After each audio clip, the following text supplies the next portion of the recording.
Tracy Sullivan had been waiting in line for her usual, a cranberry scone and the newest autumn drink. This year was a salted caramel latte. Tracy thought about her young daughter at home and threw in chocolate milk and a large, buttery chocolate chip cookie. Just then, her phone started to buzz in her trench coat pocket. She picked it up and looked at the caller's identity. She did recognize the number. Tracy held the phone up hesitantly. A quiet, raspy voice came through, a voice that she thought she would never hear again. "Ms. Sullivan, we know of your dedicated service and your retirement, but I am afraid we must recall you." Tracy felt her anger boil. She replied slowly, "I left that life behind me." The familiar hint of anger crept into the man's voice. "We are perfectly aware of this, but we must insist." The silence was filled with the hiss of static. The man on the other end broke it first. "Ms. Sullivan, you know well what is at stake." Tracy gritted her teeth.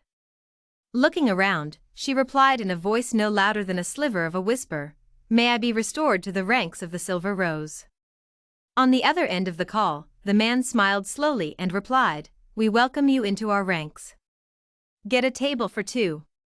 Tracy ordered her drink and scone, then thought of the informant. She added the annual hot cider with a maple cinnamon bun.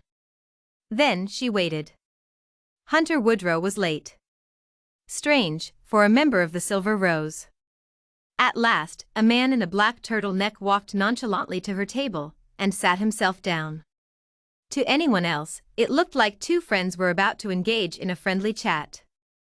Only, this wasn't a cordial meeting between friends. This was an all-too serious discussion between two underground agents working to save the humans from themselves. Hunter looked around, checking the perimeter for hidden cameras, microphones, or assassins. Satisfied, Hunter placed a pack of mint gum on the table. In reality, it was a custom high-tech device made to interfere with radio waves so enemies could not overhear secret ordeals. Tracy waited patiently. Once upon a time she had lived Hunter's life. Constantly in fear, her life running, hiding. As well as other causes. Hunter took a piece of the bun and dumped it in the cider. "You know why I am here?" Tracy nodded. "Who is it?" Hunter sighed and fidgeted with the ribbing of his shirt. "Young Yi. Kidnapper, slave trader, murder, thief, and more. Location, unclear. We have gathered black market, Southeast Asia." Tracy closed her eyes. "How long has he been at it?" It was Woodrow's turn to sigh heavily. 15 years and 13 days of evading the death penalty. Finally Tracy opened her eyes. "You expect me to leave my only daughter alone while her mother is off on another mission? Have you forgotten over a decade of my services to the Silver Rose? An estimated amount of at least 300 people in 50 countries want me, and anyone remotely associated with me dead and rotting. Emily is 2, she is too young to be orphaned. I don't want her to know what her mother does. I do not want to die, for her sake. She has lost enough already. Ms. Sullivan, you would be making the world a better place." Tracy felt her face get hot. "You don't understand, do you? No matter how many threats we take down, eliminate, exterminate, there are more. We cannot stop the evil in this world. I quit because I finally accepted that facet. Now I have more to lose than ever. I have lost my husband, my sister, I am not about to lose my daughter as well." Woodrow sat there in silence. "Yes, I understand those facts more than you think. Both of my parents joined the Silver Rose, both were killed. I joined, despite their deaths. My parents had firmly believed that good would always outnumber evil as long as there was still good in the world. You, Miss Sullivan, are one of the many good people in the world. As for your daughter, we can guard her at one of our many safe houses. We will send guards to watch her and provide for her daily. Just fill out some forms in return. Do we have a deal?" Conflicting emotions battled for control. Anger, sadness, uncertainty, hate. What finally ruled was a strange calmness. Emily would be safe and she would come home. Just this once and she could really be left in peace. "All right." Hunter Woodrow allowed himself a smile. "Thank you so much. He meant much more than the drink and bun.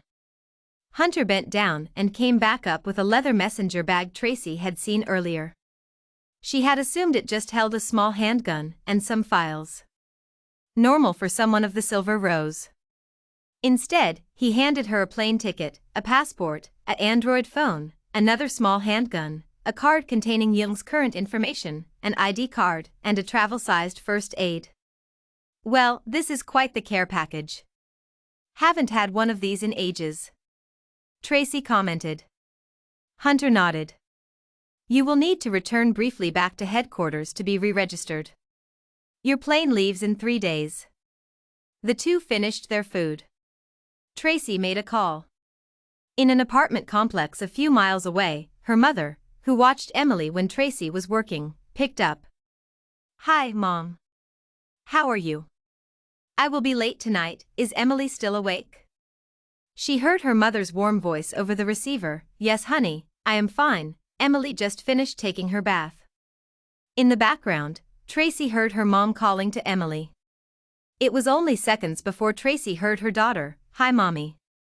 When are you going to be home? Tracy smiled sadly. Not for a while, honey. But guess what? I got treats. Tracy's spirits lifted as she heard Emily's excited voice. Really? Tracy laughed. Yes. Would somebody like chocolate milk and a cookie? Emily immediately responded. Me. I do. Tracy's smile was bigger now, and today is Speghite Sunday too. Tracy could almost feel her daughter's joy. Honey, Mommy will be going away for a while. You will be with some of Mommy's friends. What have you and Grandma been up to? Emily giggled. We've been playing with Play-Doh. Tracy nodded with satisfaction. Love you, Emily. Night-night. Emily chirped a reply. Love you too. With that, Tracy hung up. She looked at the picture on her home screen, a little girl with cute blonde pigtails, adorable blue eyes, rosy cheeks, and a heartwarming smile. Tracy sighed. Emily was the light of her life. Oh, how she would miss that sweet, thoughtful girl. Hunter gathered his things, the gum pack and drink. Tracy did the same and followed Hunter to the exit.